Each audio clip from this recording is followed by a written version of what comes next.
انا معاك انه في ظل ارتفاع اسعار السيارات الزيرو والمستعمل الجنوني انت برضو محتاج تركب عربيه، ودي ممكن تلاقيها في منور بيكو، كان جده مثلا شاريها من زمان وركنها ما ركبهاش، او حتى لو جدك ما كانش عنده واحده زيها انت ممكن تنزل تلاقيها في السوق. وعلى فكره العربيه دي سعرها 15000 جنيه. بمعنى ايه؟ بمعنى ان هي واحده من العربيات اللي عمرها ما بتغلى في السوق المصري، بتفضل لسه ماسكه سعرها وسعرها حنين، ودايما بيقولوا عليها عربيه الشعب. ال 126 من العربيات اللي انت تقدر تجيبها وتشدها على ايدك، بمعنى من الحرفي لكلمه اشدها على ايدي. بص الراجل ده مثلا لقاها عنده في البيت فكها، ودي حل الموتور. والفتيس هيحله برده، فتيسها انت شايله بايدك على فكره يا جماعه. فتيس العربيات حتى ال 127 ما بتشالش بالايد كده. بس عموما فضل تانك البنزين، بص تانك البنزين بتاعها قد ايه؟ كوره كفر. يعني العربيه دي ما بتاكلش بنزين اساسا. وفك العجل شنطه حته حته، الطرابير حته حته، هو دلوقتي بيفك العفشه. تخيل دي عفشتها، عربيه لذيذه سلسه. بمعنى اصح انت عايز تركب عربيه، العربيات غاليه قوي في السوق، مش عارف تجيب عربيه مستعمله، او حتى لما تدور على المستعمل هتجيب حاجه مانيوال، هتجيب حاجه قديمه. طب انت نفسك تركب عربيه ومش عارف تعمل ايه، حبيبي دي عربيه موجوده. ما تقوليش اصل يا عم صغيره شكلها يكسف، لا لا لا لا لا، اريح لك وعربيتك. وفيها مميزات على فكره، الناس اللي ركبت عربيات هاتش باك صغيره او 5 دور صغيره عارفين قيمه العربيات دي بعدين. على مثال ايه؟ مثلا ان هي تتركن بسهوله في اي مكان، بعيدا عن سخريه الناس يقول لك حطها معاك وانت طالع في شنطه، لا هي فعلا بتتركن في اضيق الاماكن اللي ما بتلاقيش لعربيه تنفع. العربيه استهلاكها للبنزين واقعي جدا، حلو على استهلاك قديم مش زي الجديد. طبعا الجديد على فكره استهلاكه احسن عشان هو بيكون انجكشن والاستهلاك بتاعه بيكون افضل بكتير. والقديم برضو مهما كان ان هو محركاته صغيره فاستهلاكه برضو يعتبر مش احسن حاجه، لكن في فترته كان هو احسن استهلاك. خلينا نقول برضو ان هو ما زال مستمر، حاجه كويسه. العربيه دي سعرها في السوق المصري يعمل 15000 جنيه. ما يهمكش بقى موديل كام او مش موديل كام، هي بتتعمر. قطع غيارها في السوق متوفره الى حد ما على حسب ما انت هتكون موجود فين. عموما برضو سوق الاستيراد موجود منها قطع غيار، ودي هتلاقيها في عزبة شلبي. عزبة شلبي موجوده في مستورد كده. طيب هو الراجل ببساطه زي ما انت شايف فك العربيه، نظف اجزائها، بدا يرشها، هيبتدي يجمعها تاني. العربيه بسيطه مش صعبه، ميكانيكيا برضو مش صعبه. انا شفت ناس شالوا موتورها حطوا موتور عربيه اكبر شويه اللي هي اختها ال 127، وفيهم اللي قلب الموتور خالص وموتور موتوسيكل قوي، يعني بتاع 800 سي سي والكلام ده، تروسيكل والكلام ده. بس الفكره ان انت زي ما انت شايف ده فرش الموكيت بتاع العربيه الداخلي، فكوا غسلوا هيركبوا تاني. الاجزاء الداخليه بيغسل البلاستيك، ادي الكسوه شالها، هينجد العربيه حلوه قوي، اداها كسوه جديده، هيقفل عليها. يا جماعه هو عملها على ايده. انت متخيل انت لو انت مثلا كان عندك العربيه دي او عندك محل فاضي كده تحت البيت، هاتها واعملها. انت محتاج واحد صاحبك بس ميكانيكي يكون عنده فكره عن الموتور. وبالتالي الراجل بيقفل اهو في الكسوه. قطع الغيار بقى الجديده اللي هيشيل مكان القديم. ديسك، بص الديسك يا العربيه ديسك بتاعتي كده. ايه الديسك الصغير ده؟ وجاب الاكسسوار، لا والله ده لا اكسسواراتها كلها. واضح ان يعني فوانيس جديده. عارف انت ممكن تنزل هو احيانا العربيات القديمه بيكون قطع غيارها عشان نادره فغاليه، فتلاقي العربيه ثمنها 15000 جنيه والفانوس مثلا ب 1000 جنيه، وتقول يا عم ازاي ومش ازاي عشان هي قليله في قطع غيارها. واحيانا بيبقى عادي جدا تبقى العربيه رخيصه جدا وبرده قطع غيارها متوفره ورخيصه جدا. بس انت في العادي لو نزلت اشتريتها ب 15000 مثلا وصرفت 5000 جنيه شويه اكسسوري وحاجات جديده غيرتها، شايف ان انت الكسبان. يعني بص الفتيس خارج منه الاثنين الكوبلين المفروض الداخلي وده الزيت بتاعه. ادي الفتيس والله العظيم تروس، وبص يعني 4 تروس 4 غيار غالبا 4 غيار. مفيش في لا ده الاكس بس هو اللي هي على كوبلين. لا مش فكره كوبلين، يعني فكره اقدم من كده شويه.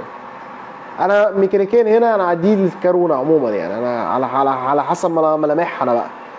بس هو عمل عمره فتيس يا جماعه، عمره فتيس والله قدامك كامله اهي خلاص زي الفل. لا لو لقيت الدنيا سليمه قفل عليه، طبعا الميكانيكي هو اللي ادرى، بيقفل الكاوتش بتاعه الدنيا تمام، رشه قفلنا فتيس لذيذه والله. ال 126 لحد دلوقتي، وياما شباب كتير برضو بنشوف عاملين فيها تعديلات حلوه جدا، جنود كويسه، مقفلين العربيه. العربيه شكلها جميل، عربيه بنوتي قوي وتنفع بنوته صغيره رايحه جامعه، تنفع سيده. عربيه مش عائليه لكن هي تنفعك برضه لو انت شاب لوحدك، انت ما بتعرفش تركب موتوسيكل زي انا ما بعرفش اركب موتوسيكل، ما بعرفش اسوق موتوسيكل ومش بحسه امان، ما بعرفش اركبه. بس في عادي انا عايز اجيب عربيه اجيبها، ايه المشكله؟ اريح، هي ممكن تكون ارخص من ثمن الموتوسيكل نفسه، وعربيه احسن ليك بكتير.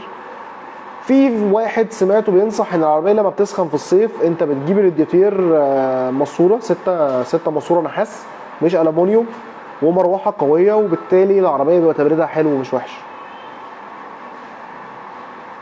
والله انا شايف واحد محترف بيعمل عمره كامله بشكل احترافي، بيقفل كل حاجه، بينظف بالرمله مضغوطه الاجزاء، بدأ يرش العربيه. العربيه دي حقيقي من العربيات اللي انا كنت بفكر اشتريها زمان، لان هي حلوه، هي مش عائليه، صغيره على حجمي انا شويه، وممكن على حجم اي راجل طبعا في العادي، بس هي حلوه. عربيه انتيك على الاقل، عربيه انتيك جدا، وعربيه ايطالي من ايقونات ايطاليا في صناعه السيارات اساسا، ومش وحشه. انا شايفها برضو عربيه مش وحشه. بيقفل الموتور على هذا الاساس. دي قاعده بوجيهات، هي 2 بوجيه ولا ايه؟ 3 بوجيه. حد عارف الموتور ده كام بوجيه يا جماعه وكام سي سي؟ وهنا الديسك والاسطوانه، وهنا بقى يقوم قافل ده بيحط زيت الموتور. بدا يشتغل على البادي بقى، خلاص هو خلص العربيه من الداخل ميكانيكيا وانتيرير، بيجلخ البادي كله، بيشيل عليه اي برومه من الزمن والعوامل التعريه، بيرش العربيه. طبعا هو مش فارقه معاه، دي انت ترشها دواخل خوارج، هي العربيه كلها على بعضها حته واحده، فما افتكرش ان حد يفرق معاه انه يجيب العربيه دي فابريكا دواخل ولا لا يعني قوي، بس ادينا بنتفرج. بس هي العربيه دي ما فيهاش نصين، هي حته واحده يعني، انت ما افتكرش ان حد ممكن فعلا يبيعها رصاص.